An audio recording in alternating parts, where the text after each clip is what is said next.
Breaking news చూస్తున్నాం. కన్యాకుమారిలోని Vivekananda rock మెమోరియల్లో ప్రధాని మోదీ ధ్యానం ముగిసింది. గత నెల 30 సాయంత్రం నుంచి ఆయన ధ్యానం చేశారు.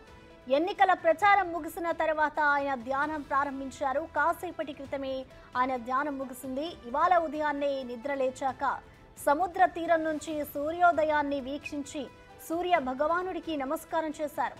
ఆ తర్వాత పలు పూజా కార్యక్రమాలు నిర్వహించి కాసేపు ప్రాణాయామం చేశారు. తర్వాత మెడిటేషన్ హాల్ కి వెళ్లి దీక్ష చేశారు. దీక్ష ముగిసిన తర్వాత 133 అడుగుల తిరువల్లూర్ విగ్రహం దగ్గరకు వెళ్లి అంజలి ఘటించారు.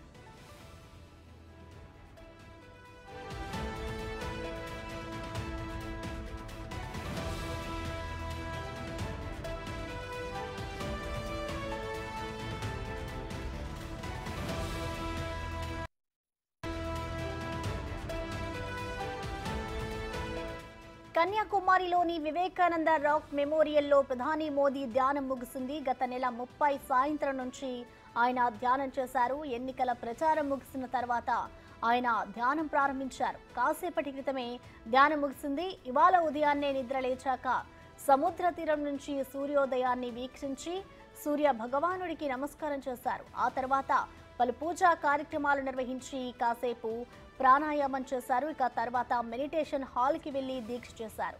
దీక్ష ముగిసిన తర్వాత 133 అడుగుల తిరువల్లువర్ విగ్రహం దగ్గరకు వెళ్లి అంజలి ఘటించారు.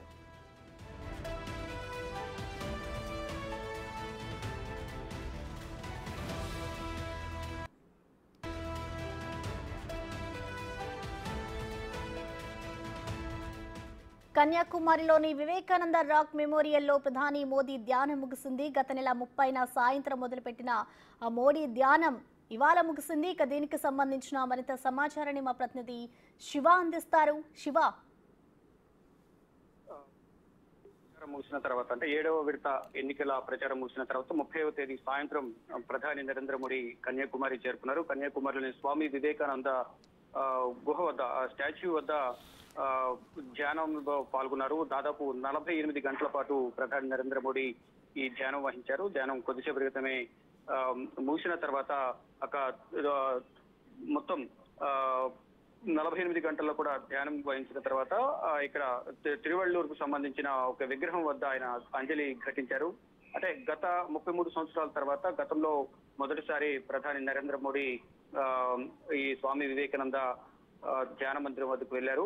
అక్కడికి వెళ్లి ధ్యానంలో పాల్గొన్నారు. తర్వాత మళ్ళీ ఇప్పుడు ఎన్నికల ప్రచారం ముగిసిన తర్వాత మళ్ళీ అక్కడికి వెళ్లి 48 గంటల పాటు ధ్యానం కార్యక్రమంలో పాల్గొని కొద్దిసేపు క్రితం ముగించారు. తర్వాత మొన్నటి నుంచి సాగిన ప్రధాని మోడీ ధ్యానం అనేది కొద్దిసేపు క్రితం ముగియంతో తిరువళ్ళూరు విగ్రహానికి ఆయన ధ్యానం ముగిసిన తర్వాత శ్రద్ధాంజలి ఘటించారు.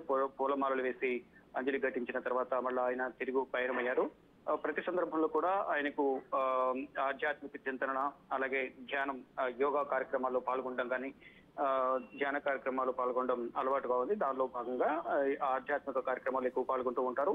మరోవైపు గతంలో కూడా కేదార్నాథ్ కు సంబంధించి గత 2019 ఎన్నికలకు సంబంధించి ఆ సందర్భంలో కూడా ఎన్నికలు ముగిసిన తర్వాత కేదార్నాథ్ లో ఒక గుహలో ఆయన ధ్యానంలో పాల్గొన్నారు. ఇప్పుడు కూడా ఎన్నికల ప్రచారం ముగిసిన తర్వాత అంటే ఎన్నికల ఫలితాలకు ముందే ప్రధాని నరేంద్ర మోడీ ఈ ధ్యానంలో పాల్గొన్నారు. అంటే ఒకవైపు ఆధ్యాత్మిక చింతన, ఆధ్యాత్మిక కార్యక్రమాలు పాల్గొనడం ప్రధాని నరేంద్ర మోడీకి అలవాటుగా ఉన్నప్పటికీ కూడా ఇది ఒక రాజకీయ దుమారం రేగుతోంది. ఎన్నికలకు ముందు ప్రచార కార్యక్రమాలు ఇప్పటి వరకు రకరకాల వేషధారణలో టీవీ కార్యక్రమాల్లో ఎప్పుడూ లేనంత విధిగా ఈసారి లోక్సభ ఎన్నికల్లో టీవీలు కూడా ఎక్కువగా ఇంటర్వ్యూలు ఇచ్చారు. ఇప్పుడు మళ్ళా ఎన్నికల ప్రచారం ముగిసిన తర్వాత ఎన్నికల స్టంట్ గా వినియోగించుకునేందుకు ప్రధాని నరేంద్ర మోడీ స్వామి వివేకానంద పేరును ఆడుకునే